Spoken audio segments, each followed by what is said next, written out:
Ukraine যুদ্ধের শুরু থেকেই পুতিনকে হারাতে নিজেদের সামর্থ্যের সবটুকু দিয়ে লড়াই করে যাচ্ছে জেলেনস্কি বাহিনী।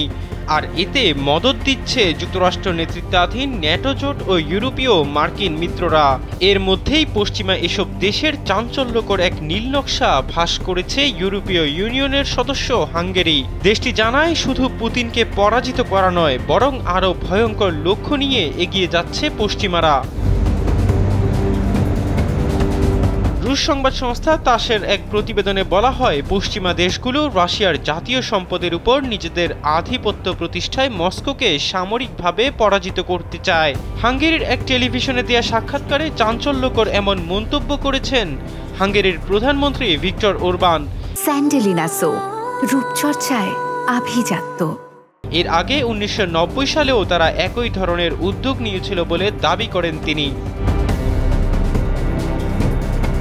পুতিন মিত্র ওরবান জানান, পশ্চিমা যেসব নেতারা পুতিনের পরাজয় দেখতে চান তাদের উদ্দেশ্য খুবই পরিষ্কার।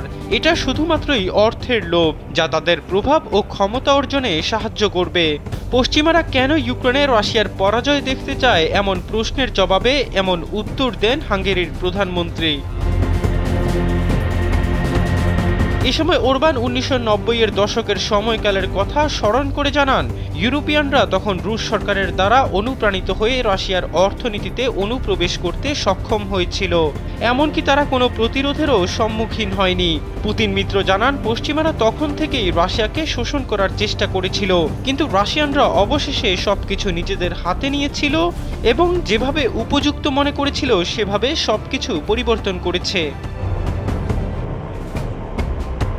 ওরবান দাবি করেন, পশ্চিমারা এখনও সেই সময়ের কথা ভেবে আবেগতাড়িত হয়ে ওঠে এবং পুনরায় এমন একটি সুযোগের সন্ধানে রয়েছে।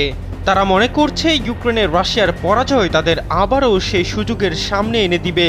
হাঙ্গেরির প্রধানমন্ত্রী দাবি করেন, এই যুদ্ধের সুযোগে পশ্চিমা অস্ত্র বিক্রেতা, ঋণদাতা ও শেয়ার বাজারের জুয়ারিরা তাদের লাভের অংশ হাসিল করার চেষ্টা করছে। এদিকে বিশ্লেষকরা মনে করছেন, ন্যাটোর অস্ত্র দিয়ে রুশ ভূখণ্ডে হামলার সিদ্ধান্ত ইউক্রেন যুদ্ধের গতিধারাকে বদলে দিতে পারে। মনে করা হচ্ছে, নতুন এই নীতি রাশিয়ার বিরুদ্ধে ন্যাটোর যুদ্ধ ঘোষণার শামিল। রাশিয়া অবশ্যই এই ঘটনার প্রতিশোধ নিতে চাইবে, আর তাহলে যে কোনো ধরনের বড় প্রতিশোধের ঘটনা ইউরোপে বৃহৎ আকারে যুদ্ধ বাঁধিয়ে দিতে পারে। সেক্ষেত্রে ন্যাটো যদি রাশিয়ার বিরুদ্ধে বিমান হামলা কিংবা স্থলসেনা পাঠায়, তাহলে পরিস্থিতি খুবই ঝুঁকিপূর্ণ হবে। আর এতে অনেক ন্যাটো সদস্যই একমত নয়। হতে পারে ইউক্রেনের মাটিতেই ন্যাটো তার মৃত্যু ডেকে আনবে।